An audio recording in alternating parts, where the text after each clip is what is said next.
adventures of Rocky and Bullwinkle and Friends. Starring that jetty Jerry O'Lace, Rocket J. Squirrel, and his pal, Bullwinkle the Moose. Hi, glad to see you again. Likewise. We got some great things on the show today. Like what? Like what? Well, you ought to know, Bullwinkle. You're in some of them. Well, let's get started.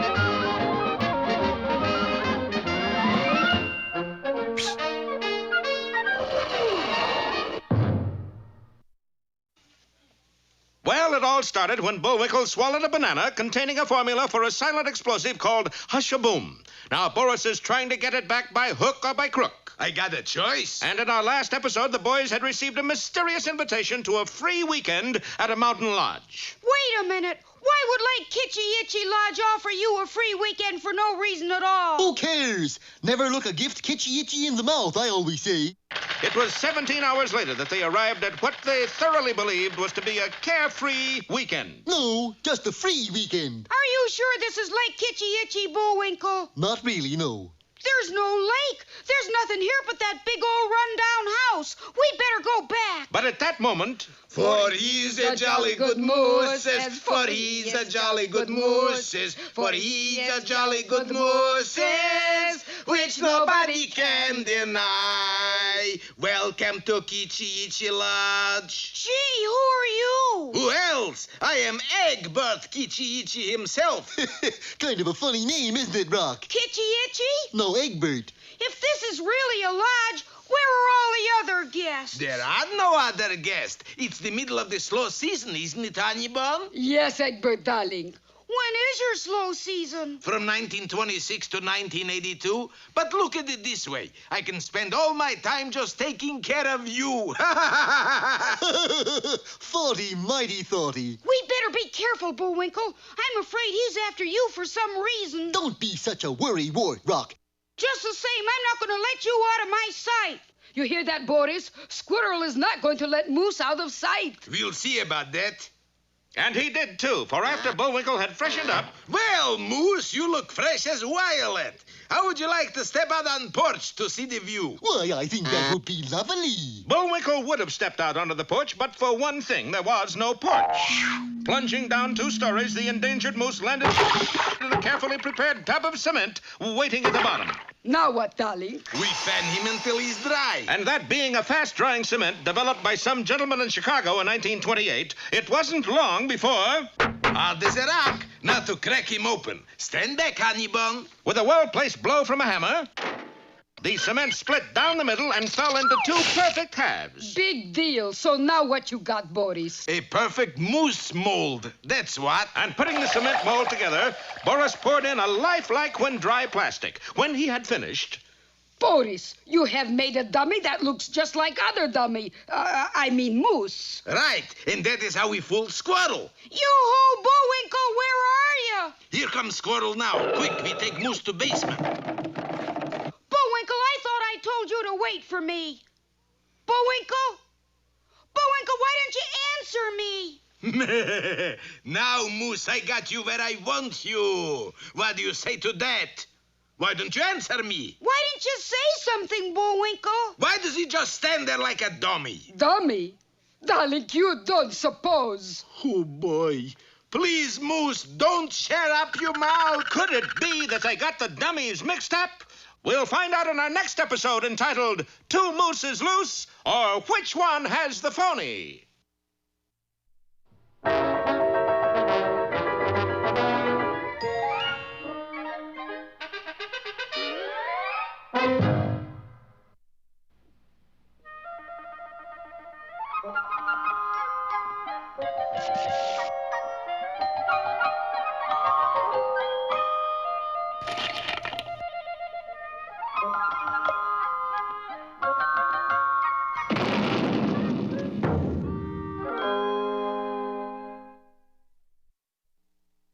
There once lived a king who almost became famous for inventing the game of golf. It occurred to him one day that it might be fun to strike a ball with a stick, so he did just that. The ball flew into the air, sliced, and fell into a deep thicket. I goofed. Each time he hit the ball, the same thing happened. I goofed. I goofed. I goofed. I beg your pardon, sire, but what is that you're doing? Why, it's quite simple. I'm playing a round of goof. He was close, but not close enough. He did, however, become famous for something else. It happened one morning as he was playing 17 holes of goof when his ball, which sliced as usual... If ever I catch the blockhead who broke my window, I am the blockhead who broke your window, and you will what? Your Highness, Well, I'll just have to say, you certainly are truthful. The word of this deed spread through the kingdom like wildfire. The king told the truth. Yes, we have a truthful king. That wasn't all, for when the king said to the butcher... I'm sorry that I broke your window, and I promise that I will pay for it out of the tax money. Early the next morning, the... Hear ye, hear ye! All butchers in this shop. It's time to pay the weenie tax. Already? It seems like I paid the weenie tax just yesterday. You did, but it's time again. The butcher paid the king the 20-wrinkle weenie tax. That is for the window I broke yesterday. The king kept his promise. Kept his promise. Kept his promise? Thus it was that the king became famous. The king was very proud of this reputation, but it was soon to lead him into a tragic situation. For in the woods, just out of town, there lived an old witch who was the best evil witch in the land. One day, as she was in the woods walking her bat, she chanced to see the king who was out for his daily round of goof. 3! And the witch fell in love. Oh, boy, are you good looking. Please, don't talk to me in my backswing. That's a nasty slice you got there, but I don't care. I'll marry anyway. What are you, a comedian or something? No, I'm an ugly old witch. I noticed that. Now go away. You're goofing up my goof game. The witch knew that the only way she could get the king to marry her was by trickery. So, mixing a special brew, she was waiting when the king came out to play the following day. No sooner had she drunk the mixture when... she turned into a beautiful princess. When the king approached, looking for his goofball... Pardon me, ma'am. Did you happen to see a... Boy, are you good looking? I know. Do you want to get married? Heck yes. Promise? I promise. Happy as the king hurried her back to his castle to prepare for the wedding. Unfortunately, the spell that she had cast upon herself was a short one, and when the clock in the tower struck 12, the spell was broken. Surprise, honey bun. You. Oh, good grief, I'm a victim. A handsome victim, and you still have to marry me because you promised. It was true. For being the king who never broke a promise, he knew he was trapped. Quickly, calling a meeting of his royal advisors, he demanded that they find a solution to his problem. There is only one way, Your Highness. You must get the magic wishbone from the Black Castle, but it will be very dangerous. What kind of dangerous? Well, you've got to defeat a dragon, a few ogres, you know, the usual thing. Well, just tell me where to go. I'll do anything. In less than an hour, the king was ready and on his way. The mere thought of having to keep his promise to marry the witch gave him the heart of a lion, and in less than 2 hours, he had defeated a dragon, an ogre, and a troll. Hey, what's a big idea? And a troll. Sighting the Black Castle, he dashed inside, and there, just as he had been told, he found the huge magic wishbone. He turned to his own castle just as his wedding to the witch was about to start. Come on, sweetie. They're playing our song. Wait a minute. Before we go, I want to make a wish. A wishbone? How nice. Ready? Ready, honey bun. They gave a tug. And just as it usually happens in fairy tales, the good guy got the biggest half. I got my wish. Good for you, honey bun. What did you wish? I wish that I had never promised to marry you. So now I have never promised to marry you, and I don't have to marry you without breaking a promise, if you know what I mean. As confusing as it was, she did know. Why, you... Well, just for that, I'm going to cast a spell on you that folks will talk about for years. And when the smoke cleared, she had disappeared. Well, now, it goes without saying that the king never made another promise. He played goof happily ever after. And one day, he even made a hole-in-one.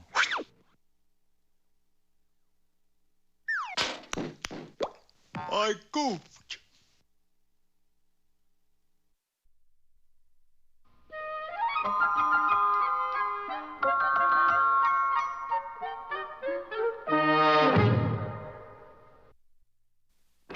Hello there, I am Mr. Know-It-All.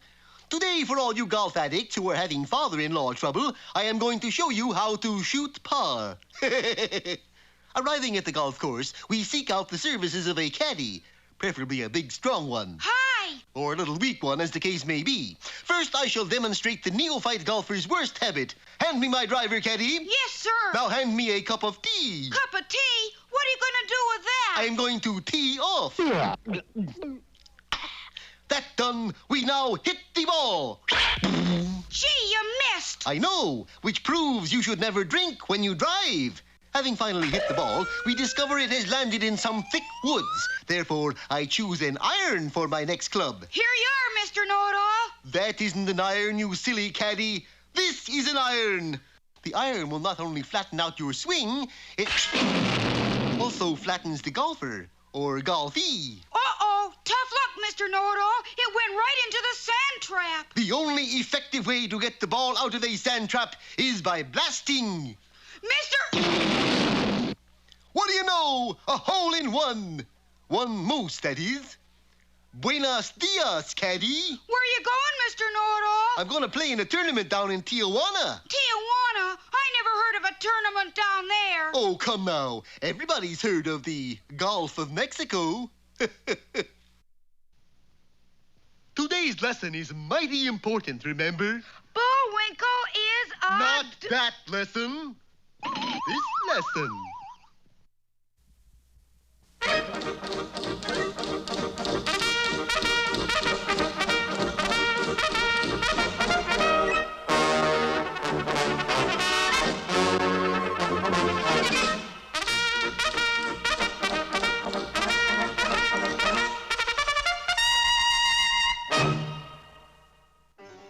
Snidley Whiplash, that scandalous, nefarious, odious, obnoxious, villainous villain of the Northwest, had outdone himself. He had become so shockingly despicable that he couldn't stand himself. You are rotten to the core, Snidley Whiplash. Rotten, rotten, rotten. How did I ever get started tying ladies to railroad tracks? If I could only stop. But I can't stop. I've got this thing. I've always told you, Dudley, that Snidley Whiplash was a bad egg. Yes, you have, Inspector. Well, I have invented a Snidley catching machine. And it's a beauty. How does it work, Inspector? Well, you see this dummy woman here next to the railroad tracks? Yes? Well, Snidley isn't going to be able to resist trying to tie her to the railroad tracks. He has a thing about that. So what will happen? Try it, Dudley. All right. Oh, Father, I am bored. Why don't you go read a book? Is that all you can tell me? Go read a book? Well. Sometimes, Dudley, I don't think you realize just how hard it is being inspector of the RCMP, having to constantly make decisions. Could you make a decision about getting me out of this thing? Nell took her father's advice and did read a book.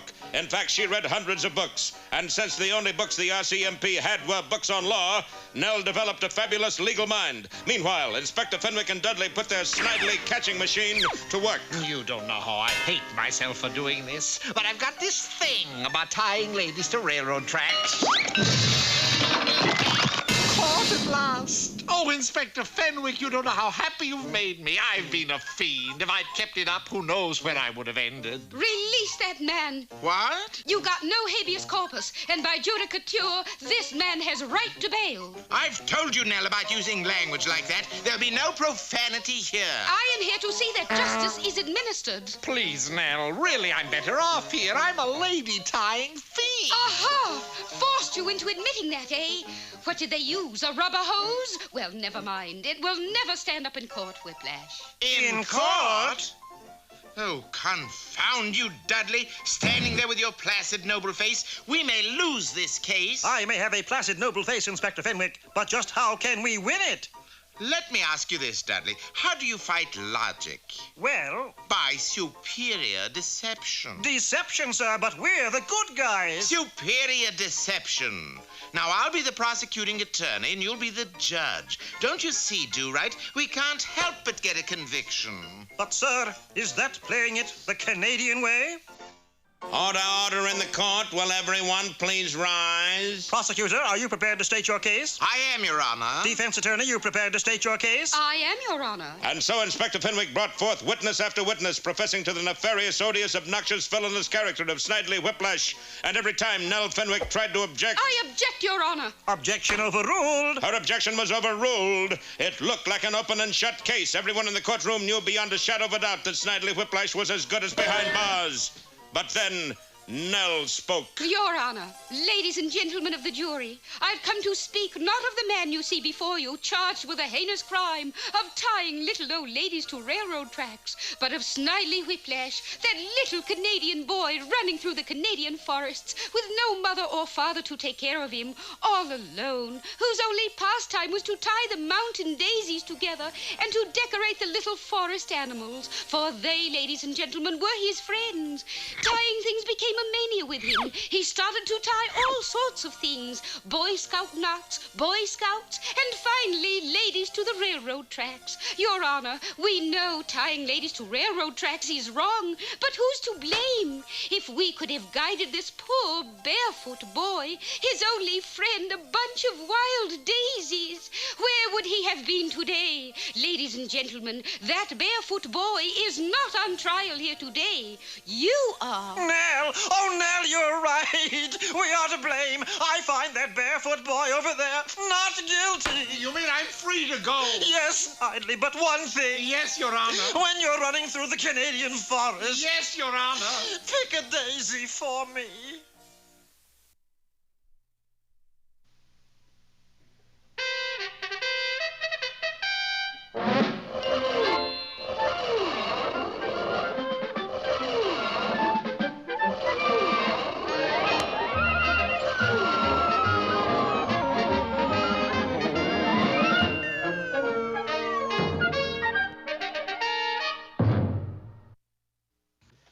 Our story thus far is simplicity itself. What else? Bullwinkle swallowed a secret formula for a silent explosive, and Boris is trying to get it back. Luring Rocky and Bullwinkle to a deserted house, the villain was able to obtain a cement mold of the gullible moose and thus make a lifelike dummy which looked exactly like Bullwinkle. Bullwinkle, will you stop standing there like a dummy and speak to me? What would you like me to say, Rock? You pulled another boo-boo, Boris. I noticed that, but Boris Bedenoff never gives up. Back to the basement.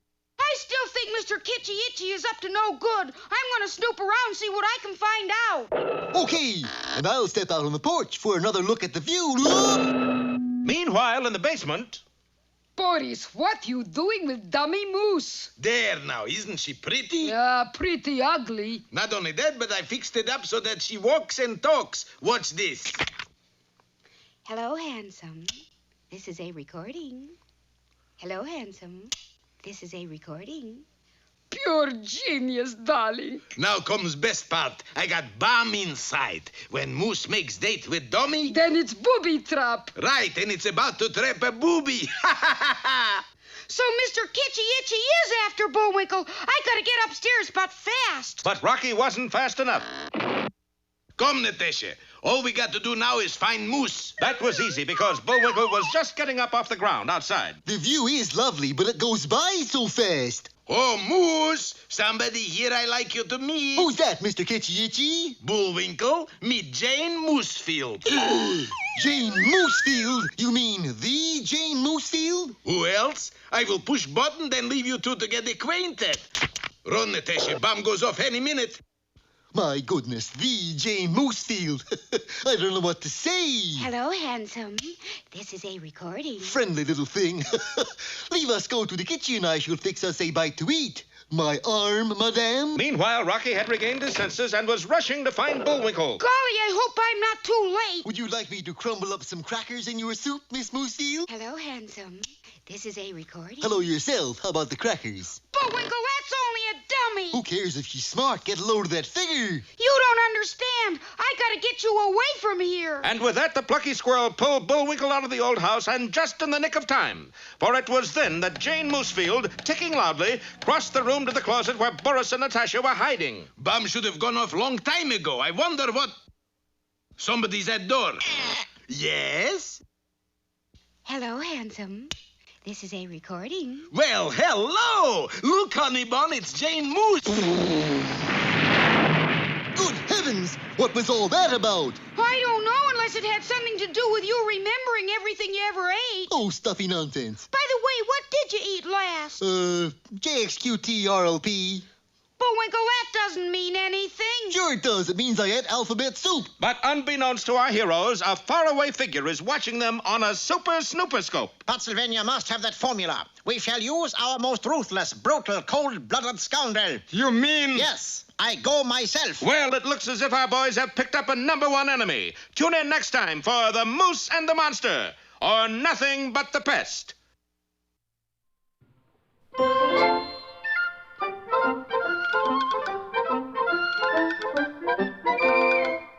Well, I guess that about wraps up another Rocky show. Certainly hope you enjoyed it. I did. I always say... Bullwinkle, time for us to go. Already? Okay, but first, here are some of the people who made this show impossible.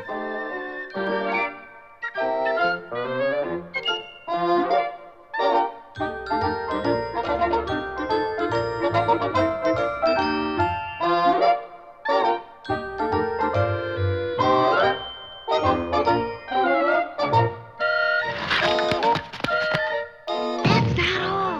My fingers get tired.